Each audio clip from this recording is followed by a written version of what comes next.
دو بے وقوف اور جادوگر کہیں دور ایک قدیم اور پراسرار شہر تھا، جہاں پرانی حویلیاں، تنگ گلیاں اور رنگ برنگے بازار ہر وقت زندگی سے بھرپور رہتے۔ یہ شہر اپنی داستانوں، روایات اور حیرت انگیز واقعات کے لیے مشہور تھا۔ یہاں کے لوگ قصے کہانیوں کو حقیقت جتنا ہی مانتے تھے اور اکثر کسی نئی افواہ پر ایمان لے آتے۔ اسی شہر میں دو مشہور بے وقوف رہتے تھے، سلیم اور جمیل۔ وہ بچپن کے دوست تھے، ہمیشہ اکٹھے گھومتے اور زیادہ تر وقت نادانیوں میں ضائع کرتے۔ وہ معصوم تھے، دل کے صاف، لیکن ان کی عقل پر ہمیشہ تالے پڑے رہتے۔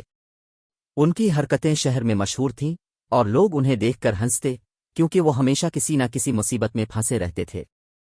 ایک دن جب وہ بازار میں گھوم رہے تھے تو انہوں نے ایک حیران کن خبر سنی، جادوگر شمس الدین شہر میں آیا ہے۔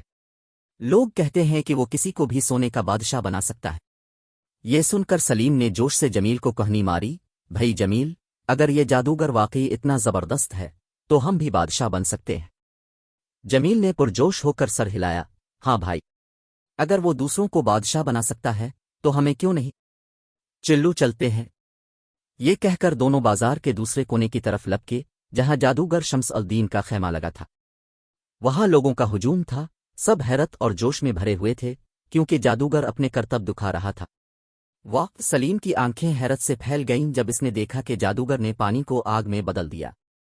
یہ تو کمال ہے، جمیل نے سرگوشی کی جب اس نے دیکھا کہ مٹی کے بنے سانپ حقیقت میں رینگنے لگے۔ یہ دونوں دم بخود رہ گئے۔ انہیں یقین ہو گیا کہ اگر کوئی انہیں بادشاہ بنا سکتا ہے تو وہ یہی جادوگر ہو سکتا ہے۔ سلیم اور جمیل جادوگر کے قریب پہنچے اور جوش میں چلوائی، اے عظیم جادوگر، ہمیں بادشاہ بنا دو۔ جادوگر شمس الدین نے ان کی طرف دیکھا اور ایک چالاک مسکراہٹ اس کے ہونٹوں پر کھیل گئی۔ وہ فوراً سمجھ گیا کہ یہ دونوں عام لوگ نہیں بلکہ خاص قسم کے بے وقوف ہیں، لیکن اس نے فیصلہ کیا کہ ان کے ساتھ ایک دلچسپ کھیل کھیلا جائے۔ بادشاہ بننے کے لیے تمہیں ایک امتحان پاس کرنا ہوگا، جادوگر نے سنجیدگی سے کہا۔ ہم سب کچھ کرنے کے لیے تیار ہیں، سلیم اور جمیل نے فوراً جواب دیا، جیسے وہ پہلے ہی کسی سلطنت کے وارث ہوں۔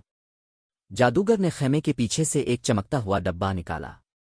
وہ بہت خوبصورت تھا، سنہری رنگ کا، جس پر عجیب و غریب نقوش بنے ہوئے تھے۔ یہ ایک جادوئی ڈبہ ہے، جادوگر نے اعلان کیا۔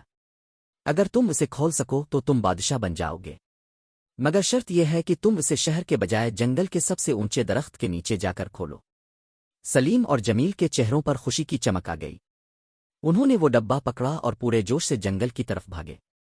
پیچھے جادوگر اپنے شاگرد سے ہنستے ہوئے کہہ رہا تھا، اب دیکھو یہ دونوں کیا کرتے ہیں۔ سلیم اور جمیل نے جوش میں آ کر جادوئی